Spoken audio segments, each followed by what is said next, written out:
In order to showcase the changes in group membership with the SCC version 3.0 scalable release, we have set up several accounts ahead of time to simulate users that would be assigned to a specific group. The users SCC01 through SCC05 have been assigned to a particular group by a user account defined in DC admin group. SCC01 belongs to the server admin group. SCC02 belongs to the global admin group. SCC03 belongs to the operator admin group. SCC04 belongs to the storage admin group. SCC05 belongs to the network admin group. We will log into each user account and review how the menu options have changed. We instituted important security compliance of the need to know. What does that mean? Only exposing users to their current metadata they require. Remember, SCC01 belongs to the server admin group. So let's log into the SCC01 account. So let me go ahead and log into SCC01. Give me a few minutes here to bring up the login page, SCC001, and its password. And when we log in, we directly take everybody to the landing page, which is the dashboard. So all users that are participating or have joined a membership group have read-only access to the dashboard. On the left-hand side, you will see menu options that pertain to tasks that can only be defined by a server architect, because again, this particular account has group membership to the server admin group, so they can compose a node, they can look at compute data being specifically servers themselves in the element list there. So we provide that kind of information. They can upload various different distros to what we call the image list. They can go ahead and upload BIOS and BMC and firmware revisions so that they can basically flash to each one of their servers themselves. We also provide log information and then also admin information for this group membership. In the right corner, you'll see that we're actually logged into the SCC01 account. So this account has its environment set.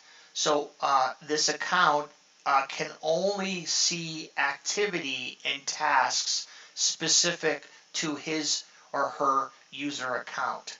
So we've locked down specifically log information and task information to this particular user. So we've tightened the screws basically on the security aspect of SuperCloud Composer v3.0 release. So let's log out of this particular user and log into the next one. So the next one is we're going to log into is SCC03, which belongs to the operator admin account or group. And so let's log into SCC03 and see what we see here. SCC003. We're going to log into admin here. And you can see here again, we directly take the user to the dashboard itself, but we see different information within the dashboard, such as the resources here only shows 9 systems, right? So this is the operator count, which is read-only because that can only see certain information. So an operator would be one that would be running a data center and a network operations center, providing day-to-day activity and operation. So they may not have a lot of privileges to perform their particular tasks. They're more in a monitoring role, making sure that the data center is performing and there are no particular issues or servers that have been affected, so on and so forth. So on the left-hand side again, we provide them with access to the compute section, so they may want to see servers that are not performing based on maybe they've had a component failure or something is happening with the server, and so we show information about logs that they can collect to again run the data center efficiently. And you can see here that we've actually disabled any of the other menu options for an operator.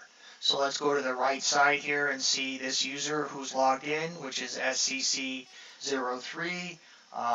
It belongs to the operator admin group. Again, we only show context associated or in the environment of this particular user. So we've locked down security requirements for this particular user.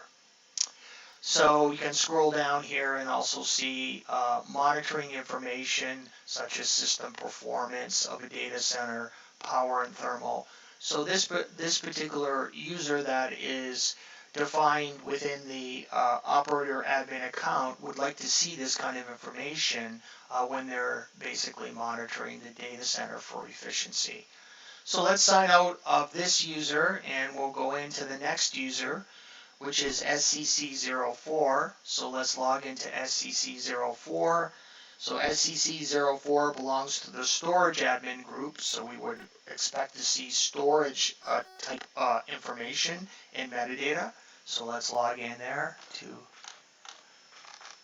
SCC04.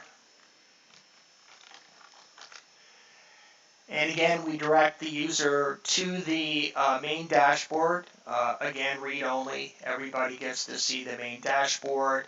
And then, of course, more information shows up about storage specific information.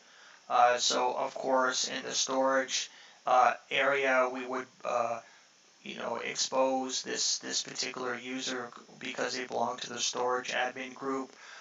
Things like storage pools, the ability to go ahead and support resource disaggregation as it relates to initiators and targets for iSCSI and NVMe over Fabric, the ability to manage and monitor JBOF, just a bunch of flash, and JBOD, just a bunch of storage, be able to look at expander information associated with the JBOD, be able to shut down drives, pretty much what a storage admin would really do within a data center. And if we go to the right hand side again and we come up here, we see that SCC04 has been logged in, and then at that point the context and environment is associated with their own particular user account profile, so they can only see their tasks and also logs information that belongs to this particular user.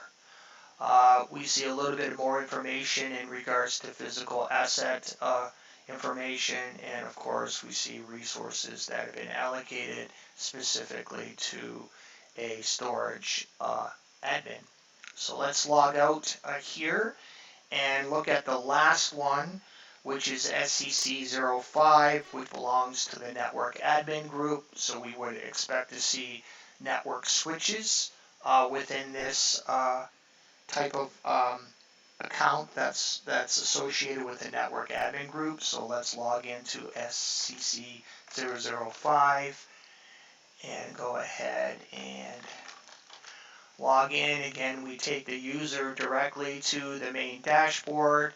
The dashboard has obviously slightly changed. There's no monitoring management capability associated with servers. It shows racks and drawers, shows very detailed information for basically switch information, and we provide them access to the network itself where they can perform any top of rack switch provisioning, look at switches themselves, such as an Arista switch, the front and rear view, look at analytics information associated with the switch itself for counter and rate limiting and unicast type stuff, be able to perform any lifecycle management for a switch itself, and then also be able to look at the topology itself on how the servers and switches are intersected together to perform the infrastructure. So typically a network administrator